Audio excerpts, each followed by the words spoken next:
Hello students, welcome back to my channel students versus study.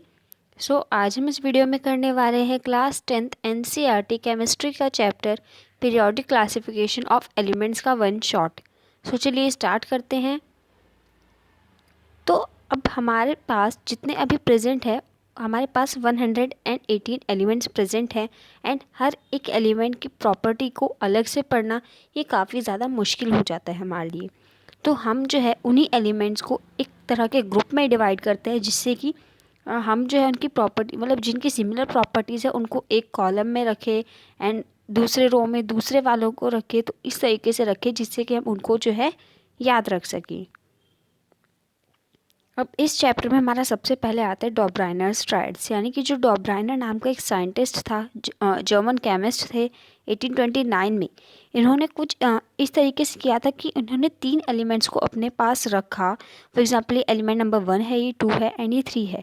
And इन्होंने ये कहा कि जब हम फर्स्ट वाले और थर्ड वाले के जो एटॉमिक मास है उनका एवरेज निकालते हैं तो हमारे सेकंड वाले एलिमेंट के एटॉमिक मास के इक्वल आता है। अब वो अप्रॉक्सीमेट भी हो सकते हैं, बिल्कुल इक्वल भी हो सकता है।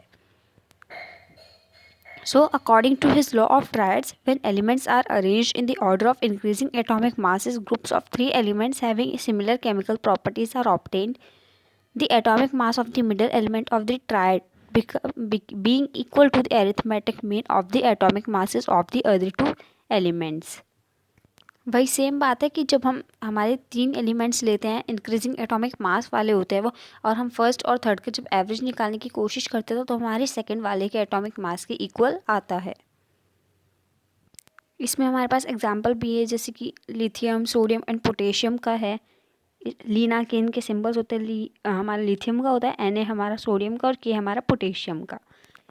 फिर हमारा लिथियम का एटॉमिक मास होता है 7, पोटेशियम का होता है 39। अब जब हम इसका एवरेज करते हैं तो ये हमारा बनता है 46/2, दैट इज़ 23।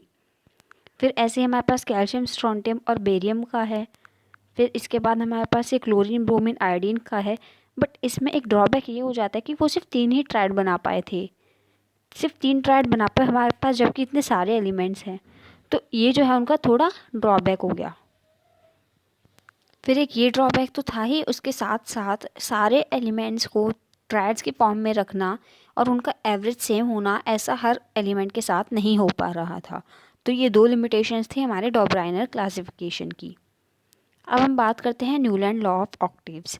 ये जो था हमारे न्यूलैंड सर थे 1864 में। इन्होंने क्या किया था कि इन्होंने कहा था कि जब हम 8 एलिमेंट्स को रखते हैं तो जो फर्स्ट वाला एलिमेंट होता है उसकी जो केमिकल प्रॉपर्टीज़ होती है वो कहीं ना कहीं रेपिटेशन होती है हमारे 8th वाले एलिमेंट की। तो according to his law, Newlands arrange the known elements in the order of increasing atomic masses. उन्होंने एटॉमिक मास इंक्रीज होते हुए जो एलिमेंट्स हैं उनको रखा और उन्होंने ये पाया कि जब वो फर्स्ट वाले एलिमेंट को मतलब फर्स्ट वाले एलिमेंट से 8th एलिमेंट काउंट करते हैं तो फर्स्ट और 8th एलिमेंट की जो केमिकल प्रॉपर्टीज़ होती है वो कहीं ना कहीं सिमिलर होती है। एंड इसको ऑक्टेव क्यों कहा गया है? क्योंकि जैसे हमारी म्यूज़िक में ऑक्टेव होता है ना, 8th नोट और फर्स्ट नोट सेम होती है, सारे गामा पा धा नी सा से शुरू एंड सा पे ख़त्म। तो इसलिए इसे लॉ ऑफ ऑक्टेव्स कहा गया है, क्योंकि इसमें भी फर्स्ट और 8th दोनों की जो प्रॉपर्टीज़ हैं वो सिमिलर हैं कहीं ना कहीं। जैसे कि यहाँ पे है हमारा ये हीलियम नहीं, hydrogen, lithium, beryllium, boron, carbon, nitrogen, oxygen, है ना। तो फिर यहाँ से हमारा ये फर्स्ट, ये सेकंड, ये third, fourth, fifth, sixth, seventh and then हमारा फ्लोरीन है 8th। तो हमारे हाइड्रोजन एंड फ्लोरीन की सेम है। फिर ऐसे ही हमारे लिथियम की और सोडियम की सेम है, बेरिलियम और मैग्नीशियम की सेम है। लेकिन इसमें एक ड्रॉबैक फिर ये भी आता है कि ये है ना हमारा लॉ ऑफ ऑक्टेव, ये सिर्फ कैल्शियम तक ही सीमित है। कैल्शियम से आगे ये फॉलो नहीं करता है कि क्रोमियम जो है हमारे इस वाले के साथ करता है प्रॉपर्टी सेम, या फिर हमारे कैल्शियम जिंक के साथ करता है। नहीं, ऐसा नहीं है, ये सिर्फ हमारे कैल्शियम तक ही सीमित रहा। फिर उसके बाद ये भी आता है कि ये हमारा कोबाल्ट निकल है, इनको आपने दोनों को एक साथ कैसे रख दिया ना, दो को आप एक साथ नहीं रख सकते, तो एक ये ड्रॉबैक है। फिर उसके बाद हमारा कोबाल्ट, निकल और आयरन, दो इन तीनों की तीनों की जो प्रॉपर्टीज़ हैं वो कहीं ना कहीं सिमिलर होती है, बट इन्होंने जो है इनको बिल्कुल अपार्ट रख दिया है, एक इस कोने पे है, एक उस कोने पे है। तो हम कह सकते हैं कि उन्होंने जो है तीन एक जैसी प्रॉपर्टी शो करने वाले एलिमेंट्स को इतना दूर दूर रख दिया, एक इस कोने पे, एक उस कोने पे, तो ये भी उनका ड्रॉबैक है। तो ड्रॉबैक क्या क्या है? सिर्फ कैल्शियम तक सीमित था, फिर उसके बाद उनको लगा कि सिर्फ 56 एलिमेंट्स है और उसके बाद किसी भी तरह का एलिमेंट डिस्कवर हो ही नहीं सकता, तो ये तो गलत बात है, क्योंकि एलिमेंट्स तो और डिस्कवर हो रहे थे ना।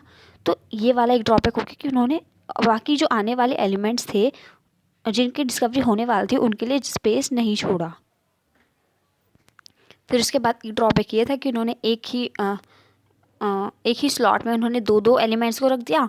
और फिर चौथा हमारा ये है कि कोबाल्ट, निकल और आयरन जिनकी प्रॉपर्टीज़ जो है सेम होती है, फिर कोबाल्ट निकल को तो एक साथ रख दिया इस कोने पे, आयरन को इस कोने पे रख दिया वो भी अलग, तो बीच में इतना ज़्यादा डिफरेंस हो गया है ना। तो ये हो गया हमारे न्यूलैंड लॉ ऑफ ऑक्टेव्स के लिमिटेशंस। नेक्स्ट अब हम बात करते हैं कि मेंडलीव की जो पीरियोडिक टेबल थी वो कैसी थी। तो जो मेंडलीव थे वो हमारे एक रशियन साइंटिस्ट थे, एंड उनका मानना ये था कि हम एलिमेंट्स को इंक्रीजिंग एटॉमिक मास वाले ऑर्डर में रखेंगे तो हमारे पास सिमिलर प्रॉपर्टीज़ वाले जो एलिमेंट्स हैं वो एक साइड आ जाएंगे, जो दूसरे एलिमेंट्स हैं जिनकी दूसरे एलिमेंट्स के साथ रिजेंबल करते हैं प्रॉपर्टीज़ वो एक साथ आ जाएंगे। तो इस तरीके का लॉ दिया था उन्होंने 1869 में। तो उनके लॉ के अनुसार जो किसी भी एलिमेंट की प्रॉपर्टी होती है ना वो किसी ना किसी एलिमेंट के साथ एक पीरियड पे, एक रेगुलर इंटरवल ऑफ टाइम पे रिपीट होती है, या फिर हम कह सकते हैं सिमिलर शो करती है। तो उस टाइम पे जब उन्होंने अपनी पीरियोडिक टेबल दी थी तब 63 एलिमेंट्स जो थे डिस्कवर हो चुके थे। तो उन्होंने जो है अपने टेबल को बनाने के लिए कि वो जो एलिमेंट्स हैं वो ऑक्सीजन और हाइड्रोजन के साथ किस तरीके से रिएक्ट करते हैं, इस बेसिस पे उन्होंने अपने टेबल में जो एलिमेंट्स हैं उनको एक साथ रखा। ये जो इनकी टेबल है उसमें 7 पीरियड्स हैं एंड 8 ग्रुप्स हैं। तो उन्होंने किस बेसिस पे किया? सबसे पहला इंक्रीजिंग एटॉमिक मासेस, एंड दूसरा था हमारा कि ऑक्सीजन और हाइड्रोजन के साथ किस तरीके से रिएक्ट कर रहे हैं, वो वाले हमारे एलिमेंट्स एक तरफ आ जाएंगे एंड दूसरे वाले दूसरी तरफ चल जाएंगे। ये है हमारे मेंडलीव की टेबल। उन्होंने यहाँ पे मतलब किस तरीके से कौन सा एलिमेंट रिएक्ट करता है, कैसे हाइड्रोजन के साथ रिएक्ट करता है, कैसे ऑक्सीजन के साथ रिएक्ट करता है, ये इन्होंने यहाँ पे दिखाया है। अब आप यहाँ पे एक चीज़ और देख रहे होंगे कि यहाँ पे उन्होंने कुछ खाली स्पेसेस भी छोड़े हुए हैं। ऐसा क्यों है?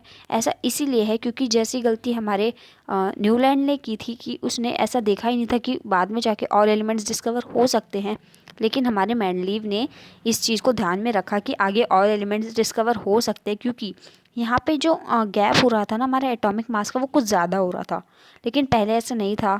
तो मतलब पहले ऐसा होता था कि 0.8 एंड 1.2 कुछ इस तरीके का अप्रॉक्स डिफरेंस आता था, लेकिन इस बार कुछ ज़्यादा ही डिफरेंस आ रहा था। तो उनको लगा कि कोई ना कोई एलिमेंट अभी मिसिंग है, तो इसीलिए उन्होंने यहाँ पे ये जो गैप है इनको छोड़ दिया। एंड इस वाले एलिमेंट का उनको नाम नहीं पता था क्योंकि तब डिस्कवर नहीं हुआ था, तो इसका नाम रखा उन्होंने एका बोरोन, फिर इसका नाम रखा एका एल्यूमिनियम, इसका नाम रखा एका सिलिकॉन, क्योंकि 1 आफ्टर सिलिकॉन ना, 1 आफ्टर बोरोन, 1 आफ्टर एल्यूमिनियम, तो इसलिए। तो मेरिट्स क्या हो गई हमारे, यानी कि एडवांटेजेस क्या हो गई हमारे मेंडलीव की टेबल की, कि उन्होंने जो एलिमेंट्स उस टाइम पर डिस्कवर नहीं हुए थे उनकी भी प्रेजेंस जो है, उनकी भी एग्जिस्टेंस को उन्होंने प्रिडिक्ट किया। फिर दूसरा ये हो गया कि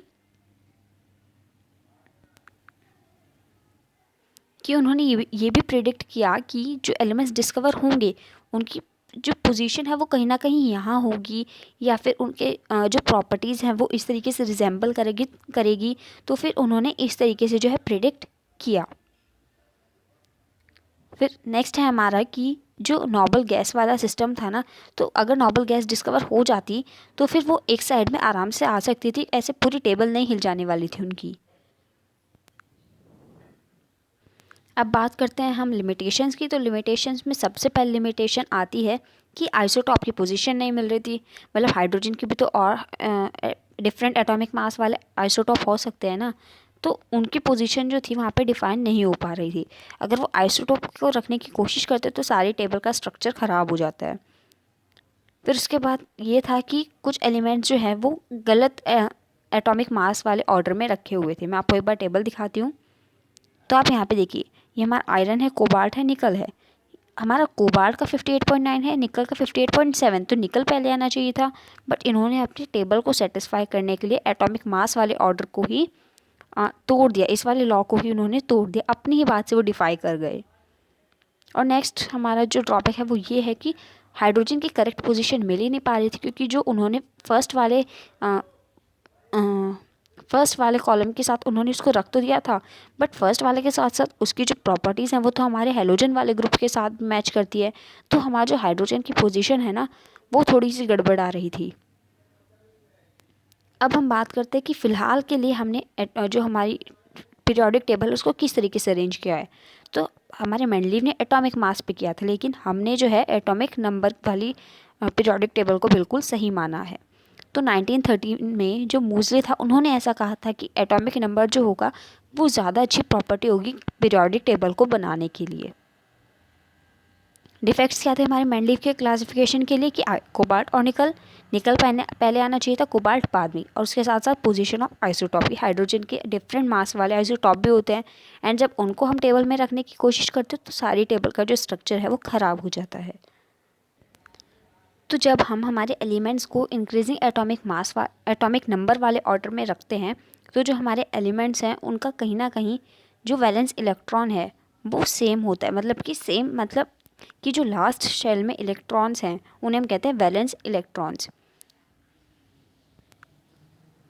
अब हम बात करते हैं हमारे मॉडर्न पीरियोडिक टेबल की।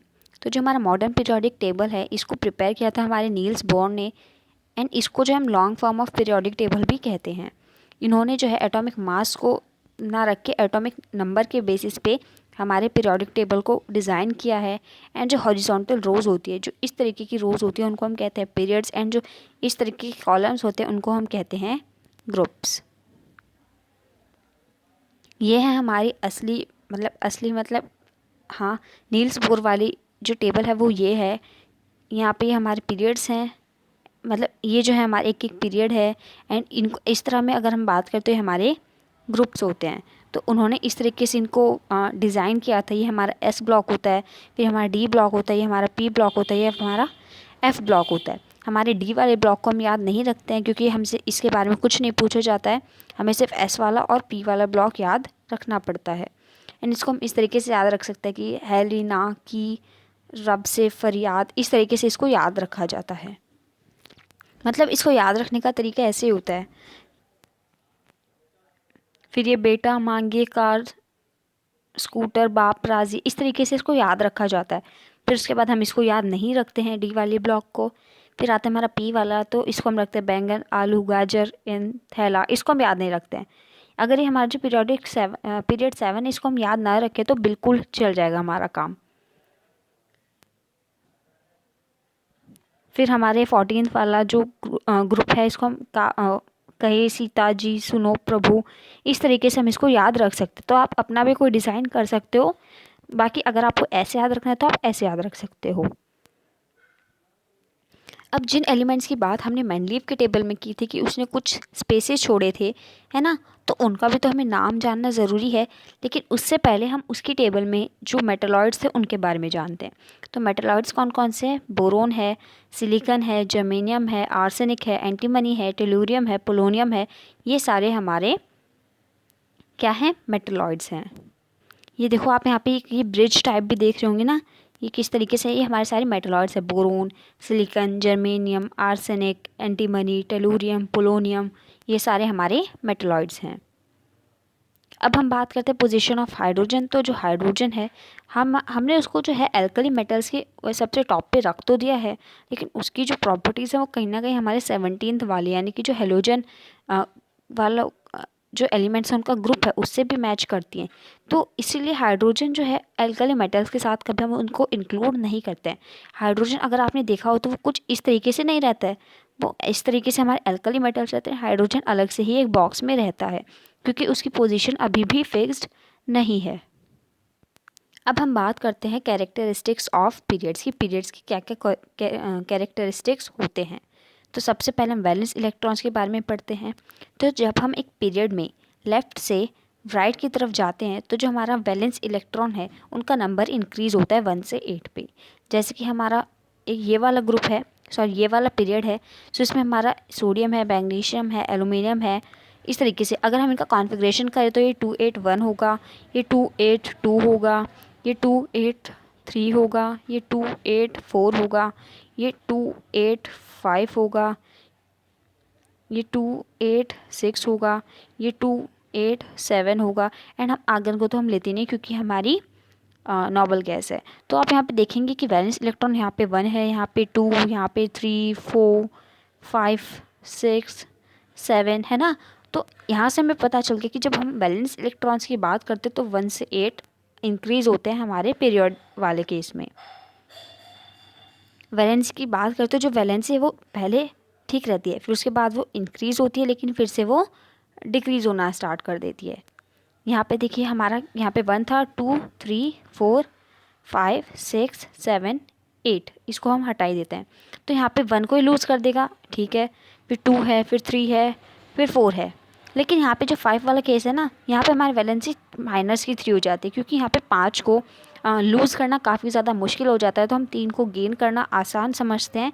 तो इसलिए यहाँ पे हम 3 जो हमारे इलेक्ट्रॉन्स हैं उनको गेन कर लेते हैं, एंड इसलिए यहाँ पे हमारी वैलेंसी होती 3 ही है, बट यहाँ पे माइनस हो जाती है।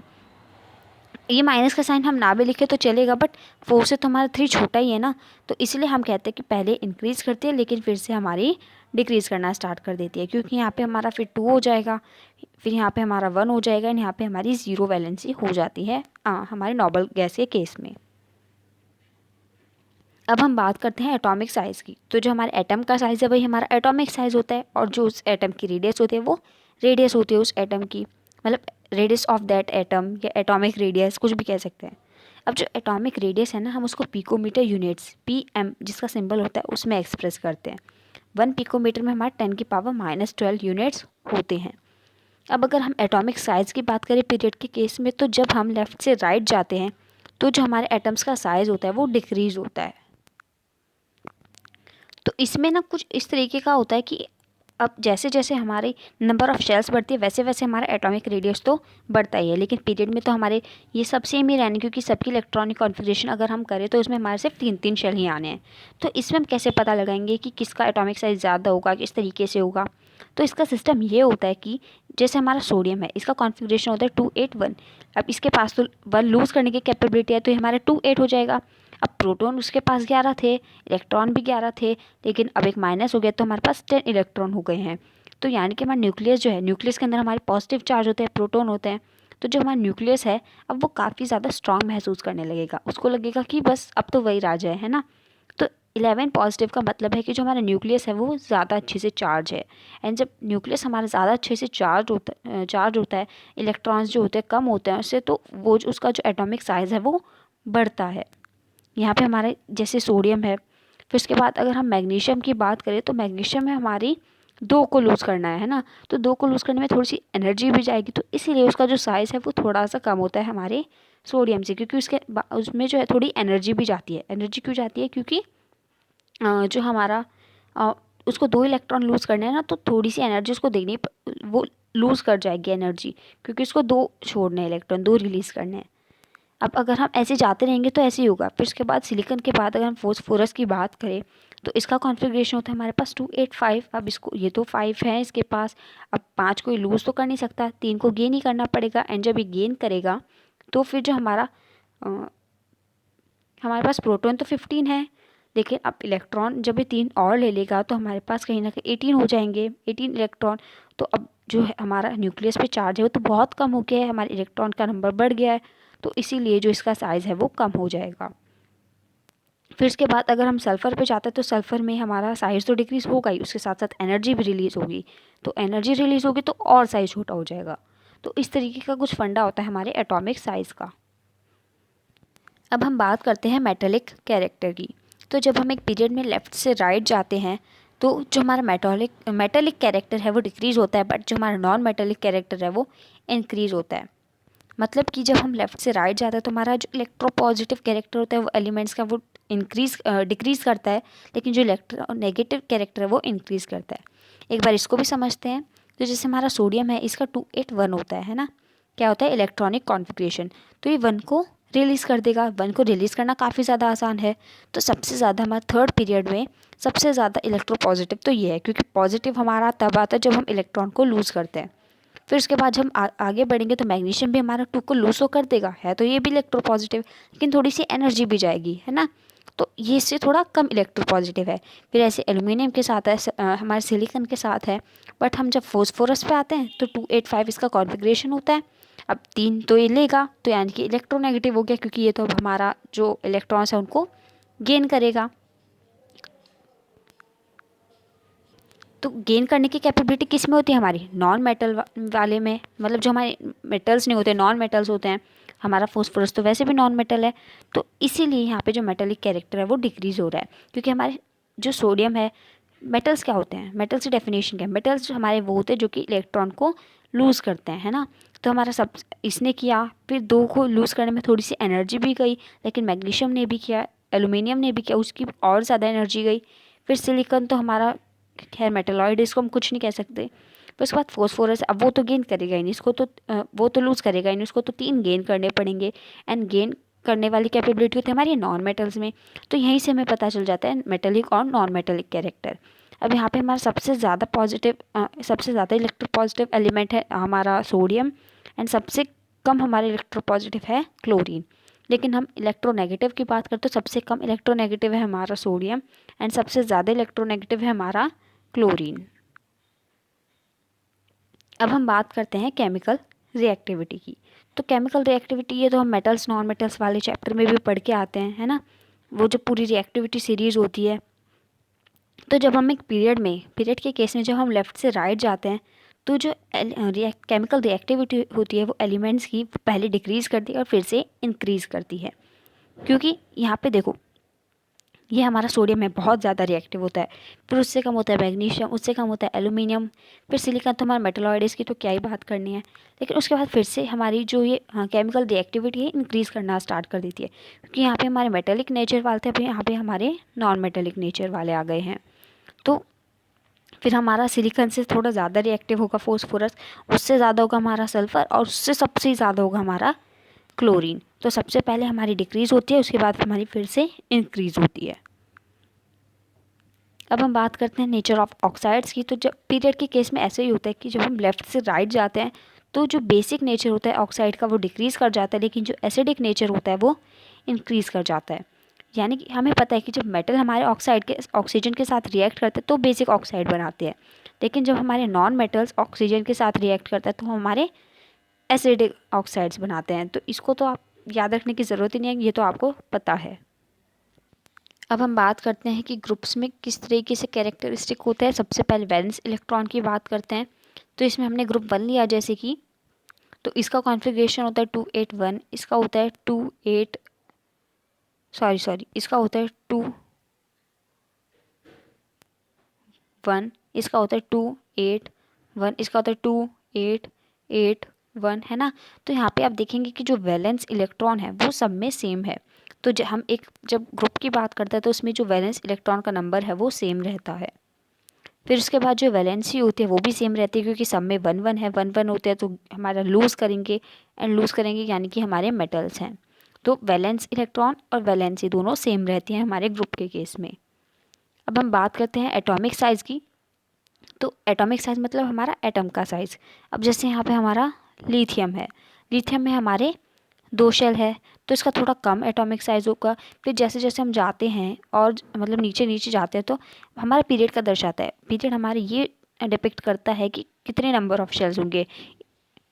हमारा हाइड्रोजन वाला तो 1 होता है, फिर ये 2 हो गया, ये 3 हो गया, ये 4 हो गया, 5 6 7, है ना। तो इस तरीके से जो हमारा पीरियड नंबर होता है वो ये दिखाता है कि कितने नंबर ऑफ शेल्स प्रेजेंट है हमारे एलिमेंट के लिए। तो सबसे ज़्यादा हमारा यहाँ पे एटॉमिक साइज़ होगा फ्रेंसियम का, बट हम 7th वाले को लेते नहीं है, तो हम 6 तक हमसे पूछा जाए तो सीसियम होगा। क्या होगा सबसे ज़्यादा एटॉमिक साइज़ वाला एलिमेंट ग्रुप 1 के केस में। अब हम बात करते हैं मेटेलिक कैरेक्टर की। तो मेटेलिक कैरेक्टर क्या होता है कि इलेक्ट्रॉन लूज़ करने की कैपेबिलिटी कितनी है। अब यहाँ पे सबके पास जो वैलेंसी है या फिर वैलेंस इलेक्ट्रॉन है वो तो वन ही है, यानी कि सब एक जैसे ही जो इलेक्ट्रॉन है उसको रिलीज़ कर देंगे, सबके पास एक एक ही है। तो हम कैसे पता लगाएंगे कि मेटेलिक कैरेक्टर किसका ज़्यादा है? तो सबसे पहली बात ये आती है कि जब हमारा मान लो न्यूक्लियस है, फिर ये हमारे शेल्स हैं, है ना। तो जितना हमारे न्यूक्लियस से दूर होगा इलेक्ट्रॉन, उतना उसको रिलीज़ करना आसान होगा। अब यहाँ पे 2 शेल्स हैं, यहाँ पे 3 है, तो जिसमें सबसे ज़्यादा शेल्स होंगे यानी कि वो न्यूक्लियस से उतना ही ज़्यादा दूर होगा। एंड न्यूक्लियस का जो उसकी तरफ पुल है, उसकी तरफ जो अट्रैक्शन है, उसको पुल करने का जो अट्रैक्शन है ना, वो भी कम हो जाएगा, क्योंकि न्यूक्लियस जो होता है वो उस पर प्रोटॉन होते हैं। प्रोटॉन क्या करते हैं, हमारे नेगेटिव वालों को अट्रैक्ट करते हैं, तो अट्रैक्ट कर ही नहीं पाएगा, क्योंकि वो न्यूक्लियस जो है उसके और जो हमारा इलेक्ट्रॉन है उसके बीच में काफ़ी ज़्यादा गैप हो जाता है। गैप होने की वजह से जो उसका पुल है इलेक्ट्रॉन को खींचने का, वो कम हो जाता है। तो जितना ज़्यादा दूर होगा हमारा इलेक्ट्रॉन, बैलेंस इलेक्ट्रॉन न्यूक्लियस से, उतना उसको रिलीज़ करना आसान होगा। अब यहाँ पे हमारा सबसे ज़्यादा मेटालिक कैरेक्टर है फ्रेंसियम का, लेकिन हम 6 तक की बात करते तो सीसियम हमारे यहाँ पे सबसे ज़्यादा मेटालिक एलिमेंट है। अब हम बात करते हैं केमिकल रिएक्टिविटी की। तो केमिकल रिएक्टिविटी वो भी बढ़ती है, मतलब पहले हमारी कम होती है लिथियम की, फिर और हमारे सोडियम की, फिर पोटेशियम की, फिर रुबीडियम की, फिर हमारे सीसियम की, फिर हमारे फ्रेंसियम की। मतलब जितना ज़्यादा मेटालिक कैरेक्टर हमारा, उतना ही ज़्यादा वो रिएक्टिव होगा। अब हम बात करते हैं नेचर ऑफ ऑक्साइड। तो इसमें कोई चेंज नहीं है, मेटल्स हमारे बेसिक ऑक्साइड बनाएंगे एंड हमारे नॉन मेटल्स एसिडिक ऑक्साइड बनाएंगे। अब हम बात करते हैं कि मॉडर्न पीरियोडिक टेबल के क्या क्या मेरिट्स हैं। तो सबसे पहला है कि जो हमारे सिमिलर प्रॉपर्टीज शो करते हैं उनको एक जैसे कॉलम या पीरियड में रख देते हैं। जो अलग तरह की केमिकल प्रॉपर्टीज या फिर फिजिकल प्रॉपर्टीज़ शो करते हैं, उनको अलग वाले ग्रुप में या पीरियड में हम रख देते हैं। फिर उसके बाद जो हमारा एटॉमिक मास के बेसिस पे नहीं किया है हमने, उसको एटॉमिक नंबर के बेसिस पे ये जो पूरी टेबल है इसको बनाई है। फिर उसके बाद यहाँ पे जो हमारा ऐसा भी सिस्टम नहीं है कि एक ही स्लॉट में हमने 2 को रख दिया है, या फिर गलत एटॉमिक मास वाला सिस्टम, ये सब जो है ख़त्म हो जाता है हमारे मॉडर्न पीरियोडिक टेबल की मदद से। सो आई होप कि आपको ये सारे कॉन्सेप्ट्स क्लियर हो गए होंगे। Thanks for watching.